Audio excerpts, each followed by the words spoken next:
Bonjour, bienvenue à cette vidéo portant sur le génie industriel et l'intelligence artificielle. Alors, quels ingénieurs industriels vont survivre à l'intelligence artificielle? Comment devenir l'ingénieur industriel qui sait effectuer son travail avec l'intelligence artificielle? Comment l'ingénieur industriel peut s'élever dans l'organisation avec l'intelligence artificielle? C'est ce que nous tenterons de découvrir. Alors, qui suis-je? J'ai gradué en génie industriel, j'ai été ingénieur industriel en usine, ingénieur industriel en conseil, j'ai été conseiller en développement industriel et économique pour le gouvernement du Québec. Alors, l'ordre du jour de la présentation est la suivante. Apprentissage automatique, le machine learning, ou ce qu'on appelle aussi le deep learning, maintenance prédictive, gestion de la qualité, gestion des opérations. Alors, évidemment, la première chose qu'il faut comprendre, c'est que l'ingénieur industriel, lorsqu'on parle d'intelligence artificielle, ne peut fonctionner seul. Il a un besoin essentiel, c'est d'être entouré de deux types de personnes, les experts en technologie numérique et les gestionnaires opérationnels. Alors, comme les experts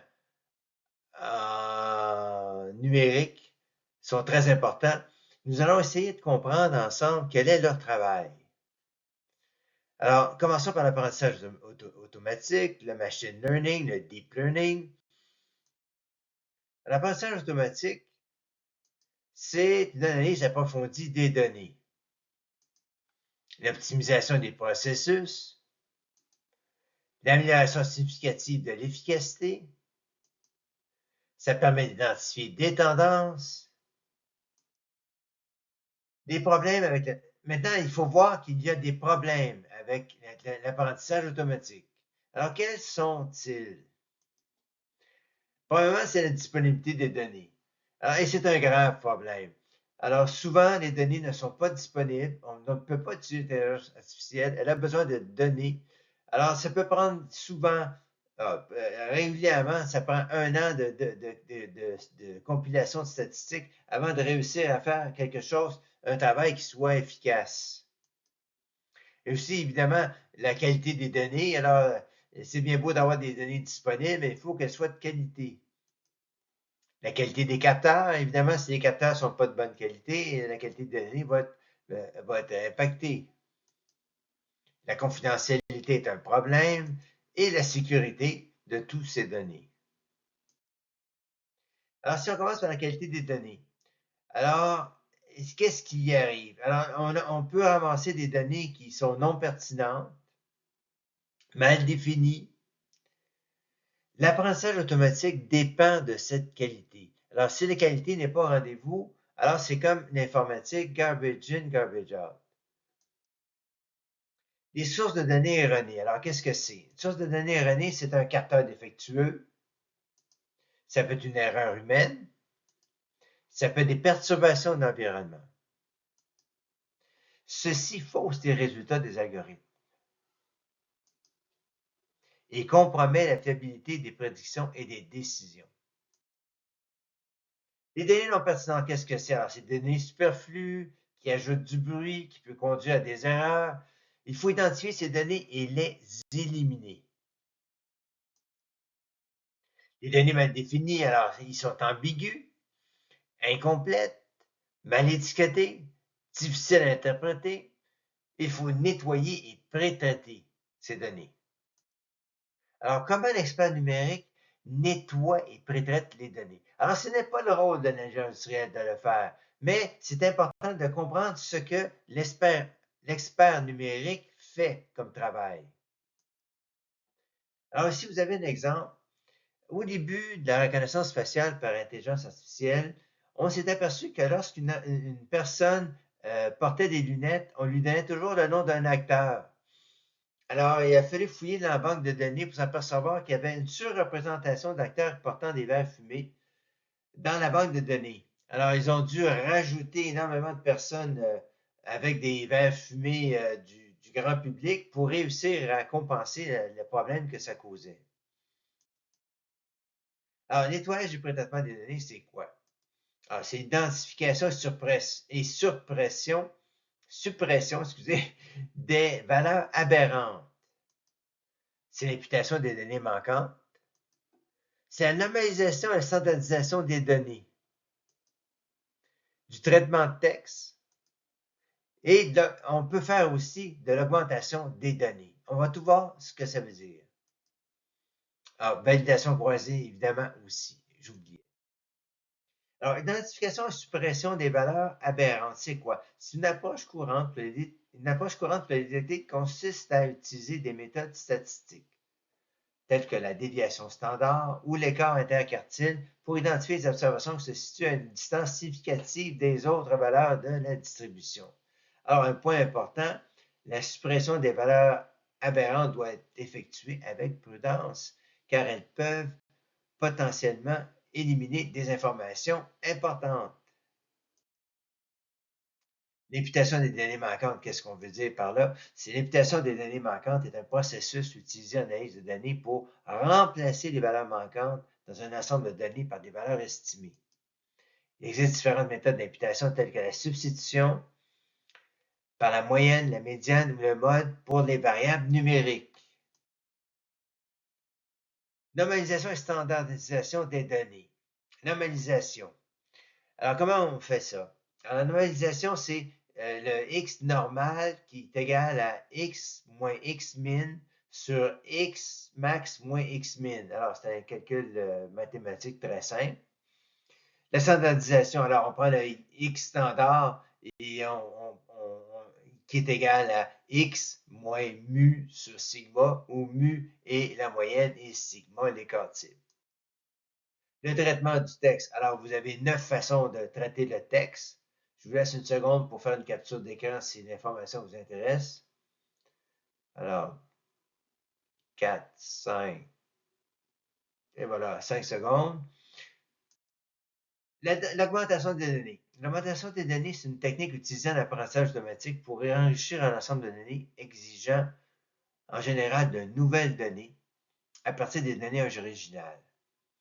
L'objectif principal de cette technique est d'augmenter la diversité et la quantité des données disponibles pour l'entraînement de modèles, ce qui peut aider à améliorer les performances de ces données en généralisant mieux sur de nouvelles données. L'augmentation des données, comment ça se fait? Alors, il y a 5 méthodes. Alors, je n'entrerai pas dans ce niveau de détail-là, mais si ça vous intéresse, vous pouvez faire une capture d'écran. Alors, 5, 4, 3, 2, 1, 0. On passe à la prochaine. Alors, validation croisée, c'est quoi? Elle est utilisée pour comparer les performances de différents modèles, sélectionner les hyperparamètres optimaux et évaluer la capacité de généralisation d'un modèle à de nouvelles données. Ce qui nous emmène finalement au sujet qui intéresse vraiment les ingénieurs industriels, la maintenance prédictive et l'intelligence artificielle. Alors, il faut savoir que la maintenance prédictive est le secteur où l'intelligence artificielle a été utilisée en premier. Et ça date des tout débuts de la navette spatiale dans les années 70. Alors, on avait réussi à développer en temps réel une analyse des données de performance de la navette spatiale pour en contrôler, si on veut, les paramètres et voir arriver des défectuosités. Alors, c'est le tout premier exemple d'utilisation d'intelligence artificielle, ce qui fait que l'aérospatiale est un domaine qui est bien en avance sur les autres dans le domaine de la maintenance prédictive. La maintenance prédictive, alors, l'IA est une avancée majeure. L'apprentissage automatique, le machine learning ou ce qu'on appelle le deep learning est utilisé. Certaines observations que l'IA permet certaines observations que l'humain ne détecterait pas. Elle peut analyser une grande quantité de données en temps réel. Et ça nous permet de passer de maintenance réactive à maintenance proactive. L'analyse des paramètres, ben, ça peut être la température, la vibration, la pression, la performance. Vous avez des exemples de détecteurs ici, là, de capteurs, si on veut, qui sont utilisés, capteurs de flamme, pression, altitude, capture de son, etc. Alors, ça s'améliore avec le temps. L'intelligence artificielle s'améliore grâce au deep learning, qu'on appelle aussi le machine learning. Plus longtemps l'IA est en service, meilleure elle est. Plus précis, elle devient plus précise avec le temps. Elle offre des avantages durables. Ça permet aussi de personnaliser la maintenance en fonction des besoins spécifiques de chaque équipement et de chaque environnement opérationnel. Ça permet de faire un calendrier de maintenance en fonction du réel. Ça réduit les coûts de maintenance énormément et ça maximise la disponibilité opérationnelle. Conclusion d'analyse prédictive, c'est une évolution significative de la gestion des actifs corporatifs. Ça prévient des pannes coûteuses, améliore la compétitivité de l'entreprise. C'est excellent. Maintenant, l'IA est aussi active dans le domaine de la qualité. Alors, qu'est-ce qu'elle fait en qualité? Alors, un exemple. Ça, ça ne s'est pas fait tout seul. Hein? Les problèmes de qualité, je vous donne un exemple d'un problème qu'une entreprise avait vécu. Au début de l'implantation, elle avait installé un système d'intelligence artificielle pour contrôler la qualité d'une usine.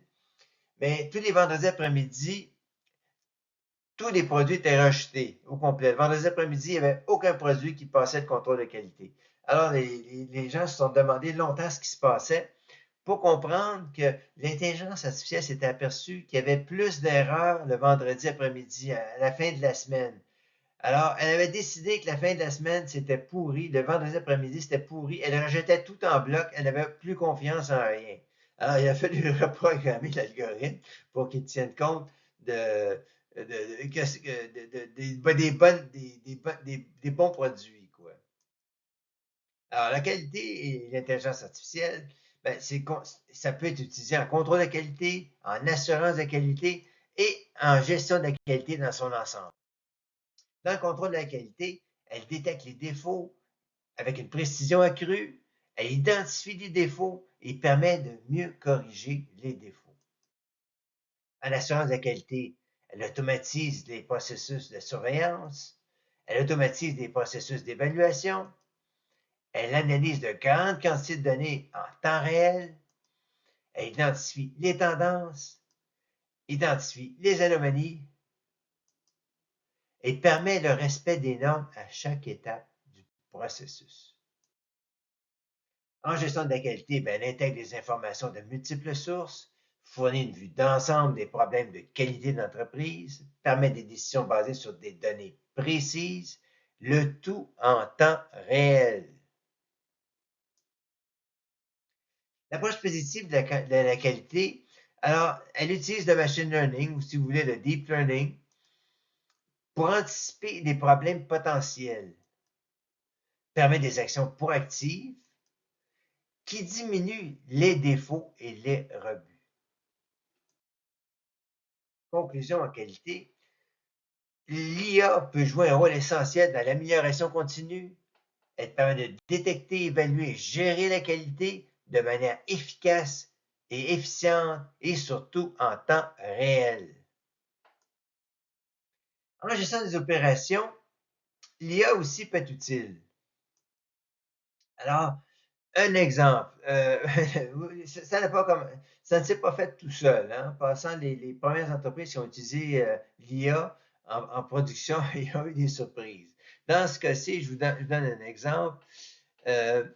L'intelligence artificielle lançait des bons de production le lundi, et puis tout d'un coup, elle s'arrêtait, puis elle arrêtait de lancer les bons de production. Alors, les gens se demandaient pourquoi. Ils recevaient un message, c'était marqué lundi est en fait mardi. Alors, les gens se demandaient, ils regardaient le calendrier, ils ont travaillé sur l'algorithme. Ils ne comprenaient pas ce qui se passait jusqu'à temps qu'ils regardent les commandes qui avaient été lancées en production. Et effectivement, il y en a une qui devait être lancée le mardi et non pas le lundi. Alors, l'IA n'était pas capable d'accepter ça, qu'une commande du mardi soit lancée le lundi. Et alors, elle avait arrêté complètement la production. Alors, il a fallu régler, s'assurer dorénavant que les commandes qui étaient lancées sur le plancher étaient vraiment prévues pour le lundi.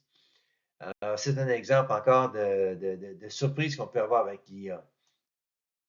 Alors, l'IA et la gestion de la production, c'est quoi? Ça automatise les tâches répétitives, ça analyse de grandes quantités de données en temps réel toujours, ça fournit des analyses prédictives, ça améliore l'efficacité opérationnelle, ça procure des gains en productivité et en rentabilité.